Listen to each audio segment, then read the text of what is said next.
Shalom saudara, berjumpa kembali bersama saya dalam renungan GPKS Pangkal Pinang edisi Senin 12 September 2022. Kembali bersama saya Guru Injil Filemon.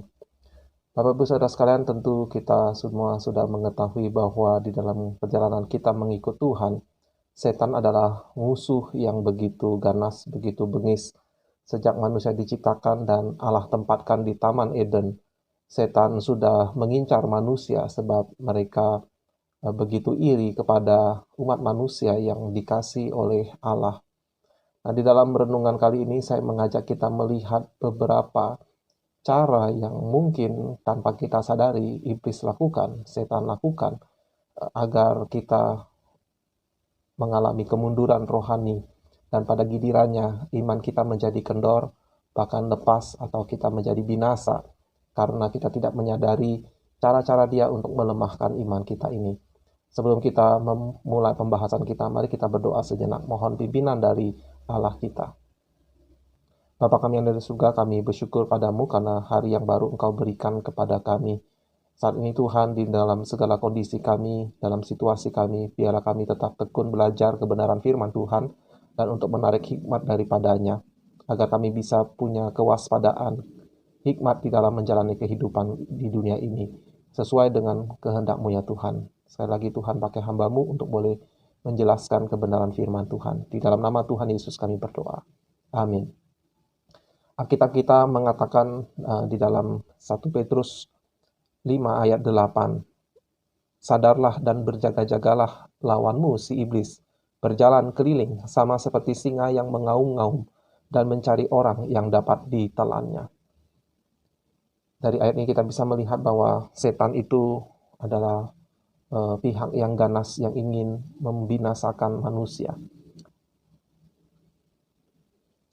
Dan salah satu cara iblis untuk menjatuhkan kita, terutama kejatuhan yang tanpa langsung kita sadari, yang bisa kita alami tanpa kita menyadari dengan cepat, sehingga kita bisa dengan sigap bangkit berdiri, bertobat, berbalik dari kejahatan kita, adalah ketika dia melakukan beberapa taktik ini. Yang pertama, bukanlah perbuatan jahat yang mencegah kita berdoa. Ada hal-hal baik yang membuat kita tidak berdoa. Ada banyak hal baik yang kita lakukan di dalam kehidupan sehari-hari kita yang justru bisa mencegah kita untuk berdoa, untuk mendekat kepada Tuhan. Bukan dosa. Dosa memang bisa mencegah kita untuk berdoa. Tetapi kebenaran bisa menghalangi kita berdoa. Misalnya kita sibuk untuk melayani, kita sibuk untuk melihat berita, ya, melihat berita buruk, berita baik, kita sibuk untuk mengurus anak. Itu adalah hal-hal yang positif dan sudah biasa, tetapi kemudian justru menjauhkan kita dari Tuhan. Banyak orang yang memang harus mengurus anaknya yang masih kecil, betul.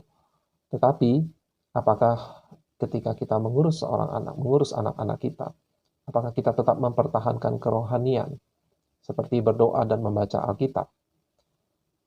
Tetapi kalau kita masih bisa menyempatkan diri untuk jalan-jalan, nongkrong di kafe, untuk bermain games di tengah-tengah kesibukan itu, atau pergi menghadiri resepsi pernikahan, dan berbagai aktivitas lainnya, entah itu sambil membawa anak atau tidak, maka saya ingin mempertanyakan apakah hal yang baik, alasan yang baik mengurus anak itu dipakai untuk menjadi alasan untuk tidak menjaga kerohanian lagi. Bukankah anak itu begitu terpengaruh oleh teladan yang dilihat, didengar di sekitarnya sejak kecil? Jadi kalau ada orang tua yang memang sibuk mengurus anak, maka sebetulnya dia bisa menjaga kerohaniannya sambil mengurus anak, antara lain dengan berdoa di depan anak atau mengajak anak itu berdoa. Banyak orang yang memakai aktivitas-aktivitas yang positif seperti ini untuk tidak menjaga kerohanian mereka. Dan taktik kedua, bagaimana setan bisa membunuh, mencelakakan jiwa kita, iman kita, yaitu dengan berbagai pengalaman pelayanan yang pernah kita lakukan. Pengalaman yang positif memang bisa berguna bagi pelayanan saat ini, Ya, pengalaman-pengalaman yang kita lakukan di masa lalu bisa jadi bekal bagi kerohanian dan pelayanan kita saat ini dan ke depannya. Tetapi pengalaman yang positif juga bisa berbahaya bagi kerohanian kita. Seseorang yang pernah menjadi pengurus, menjadi aktivis, menjadi penyanyi, pelayan di dalam ibadah, bisa menipu dirinya sendiri dengan berkata bahwa karena ada pengalaman-pengalaman itu, pastilah dia termasuk orang yang beriman, atau orang yang kerohaniannya di atas rata-rata, atau sudah dewasa. Tetapi apakah anggapannya tentang dirinya itu sudah benar demikian? Kita harus ekstra waspada. Kalau Bapak Ibu Saudara-saudari pernah mengingat, saya pernah berkhotbah tentang setan, bagaimana setan itu bisa saja mengutus setan yang lebih lemah, yang lebih rendah tingkatannya untuk orang-orang yang memang penakut dan tidak beriman. Tetapi kepada orang yang beriman, pada orang yang justru memegang peran-peran penting di dalam pelayanan, justru akan ditargetkan kepada taktik-taktik yang lebih cerdas, yang lebih berbahaya, yang lebih terselubung, sehingga kalau kita tidak ekstra waspada, kita bisa jatuh, kerohanian kita bisa terselip, dan kita bisa terjatuh ke dalam berbagai dosa dan tenggelam di dalamnya. Pada waktu murid-murid kembali setelah diutus pelayanan keliling, mereka gembira melaporkan apa yang mereka perbuat dan mengatakan bahwa setan-setan tunduk kepada mereka di dalam nama Tuhan Yesus.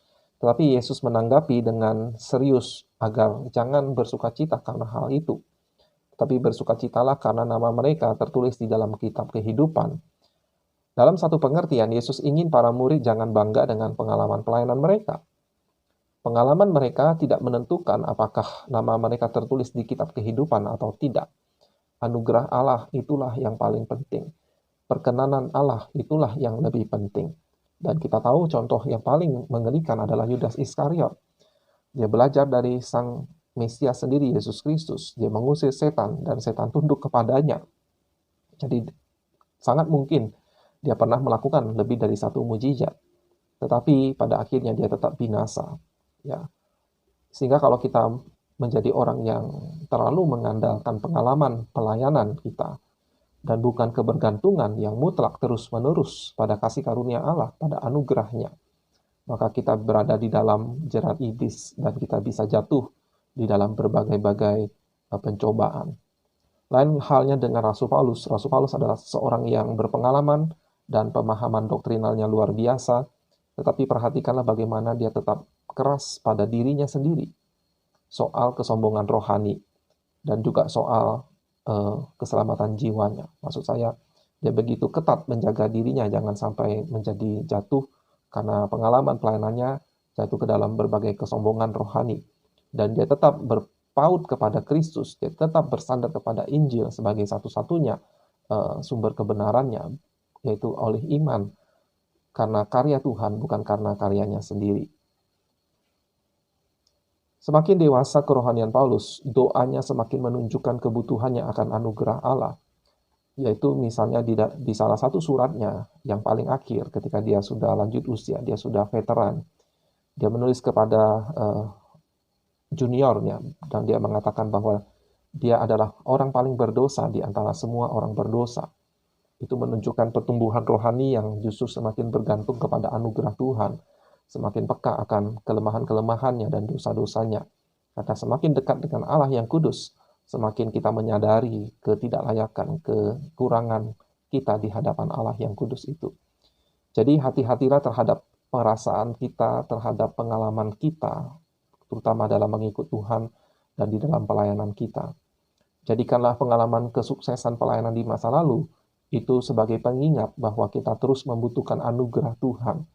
Bukan hanya dulu, waktu kita baru belajar melayani, tetapi juga sekarang kita tetap membutuhkan anugerah Tuhan. Yang ketiga, taktik setan. Setan bisa membunuh kita dengan doa-doa pengakuan dosa yang diwakili orang lain. Dalam masalah yang serius, dalam kebaktian umum kita, dalam pengakuan dosa, memang sebenarnya kami mengharapkan setiap jemaat membuka suara untuk berdoa masing-masing. Tetapi yang lebih sering terjadi adalah jemaat diam mendengarkan doa pengakuan dosa yang dipimpin oleh liturgos. Sepanjang kita betul-betul mengaminkan, ya, betul-betul mengaminkan setiap perkataan pengakuan dosa yang diucapkan oleh liturgos, berarti kita ikut mengakui dosa kita. Tetapi saudara, ada bahaya di sana, yaitu pada waktu kita diam hanya mendengarkan, apalagi kalau kita sampai melamun, kita tidak betul-betul mengaku dosa. Pada waktu diberikan kesempatan pengakuan dosa, maka berarti kita merasa dosa kita sudah diampuni, karena diwakili oleh doa pengakuan dosa liturgos atau orang lain yang berdoa memimpin. Tetapi apakah kita benar-benar sudah mengaku dosa kita secara pribadi kepada Tuhan? Jadi hati-hati kita merasa atau mengira dosa-dosa sudah diampuni hanya karena doa itu sudah diwakili oleh orang lain. Bagi kita sekedar mengaminkan tanpa kesungguhan dari hati yang terdalam. Yang keempat, iblis bisa membunuh kita, membunuh iman kita dengan kita membenci legalisme secara berlebihan. Kita semua tidak suka dengan orang-orang yang legalis. Orang-orang legalis itu artinya orang-orang yang sangat ketat pada peraturan, yang sangat kaku, ya, seperti orang-orang Farisi. Mereka begitu memperhatikan detail kehidupan orang lain, sehingga nampak suka mengkritik, suka menegur, suka melarang, suka mengekang orang lain. Kita lebih suka pada kemerdekaan sebagai orang Kristen. Dan bukankah Yesus datang untuk menggenapi hukum Taurat? Begitu mungkin pikir kita. Tetapi kita mungkin malah jatuh ke dalam paham apa yang di dunia teologi sebut sebagai antinomianisme. Antinomianisme artinya tidak ada aturan yang mengikat. Mungkin kita mengira, kan yang terpenting hati. Yang penting hati saya tulus. Yang penting hati saya cinta Tuhan. Tapi saudara, seperti pernikahan, cinta saja tidak hanya cinta yang mempertahankan pernikahan. Seringkali justru komitmenlah yang mampu mempertahankan cinta. Komitmen membuat seseorang tetap bersama pasangannya, apapun perasaannya saat itu. Komitmen membuat seseorang bertahan di saat perasaan sedang datar atau sedang kecewa, sampai perasaan kecewa itu berlalu dan sukacita itu kembali muncul dan perasaan cinta itu bersemi kembali. Komitmen itu mensyaratkan tugas, tetap melakukan apa yang harus dilakukan. Nah, di tengah doktrin anugerah yang kuat di dalam Kristenan, mungkin kita menjadi mengabaikan tugas. Dan kata tugas seringkali tidak disukai oleh banyak orang Kristen Injili. Seolah-olah tugas itu hanyalah kewajiban. Misalnya ya, saya kadang-kadang mendengarkan di dalam kebaktian kita merasa kita ingin terhindar dari ibadah itu sekedar rutinitas saja. Memang betul. Tetapi bukankah rutin beribadah itu adalah salah satu kerinduan dari Tuhan kita? Nah, ingatlah dan kuduskanlah hari Sabat. Saya tidak ingin menjadi seorang yang legalis, tetapi adalah kerinduan hati Tuhan untuk kita mengkhususkan satu hari berbakti kepada Tuhan. Nah, adalah tugas bagi pilot untuk mendengar instruksi pengendali lalu lintas udara. Tugas itu penting. Adalah sebuah tugas bagi para prajurit untuk terutama di dalam peperangan untuk membersihkan senapan dan juga untuk mengisi pelurunya. Adalah tugas bagi orang yang kelaparan untuk mencari dan memakan makanan. Adalah tugas bagi orang yang haus untuk minum air. Adalah tugas bagi seorang penderita diabetes untuk memakai insulinnya. Adalah tugas bagi beruang untuk mencari madu. Kita bisa menyebutnya tugas, dan memang seperti itu. Sehingga kalau kita membenci setan, kita harus waspada, dan kita harus berjaga-jaga. Maka kita harus berdoa. Kewajiban kita harus berjaga-jaga. Bagaimana kita bisa selamat kalau kita tidak berjaga-jaga? Memang Tuhan adalah penjaga kita, tetapi Dia rindu agar kita pun menjaga diri kita, ikut berjaga-jaga bersama-sama dengan Dia. Seperti ketika Yesus meminta kepada murid-muridnya untuk berjaga-jaga pada malam sebelum Dia diserahkan. Dan kita tahu bahwa para murid akhirnya jatuh ke dalam pencobaan. Mereka meninggalkan Tuhan Yesus. Syukur kepada Tuhan, anugerah Tuhan mencari mereka kembali dan mendapatkan mereka kembali. Tapi apakah itu membuat kita justru menjadi lengah, membuat kita tidak melakukan bagian kita, tugas kita? Oleh sebab itu, marilah saudara-saudara kita tetap menjaga tugas kita sebagai orang percaya. Kita tetap mengerjakan bagian kita untuk menjaga diri kita dan menjaga sesama kita, sesama pengikut Tuhan. Kiranya kita menjadi orang-orang yang dewasa di dalam Tuhan dan kita tetap waspada pada tipu daya dan taktik dari iblis. Demikian renungan hari ini, kiranya Tuhan memberkati saudara. Sampai jumpa di renungan berikutnya.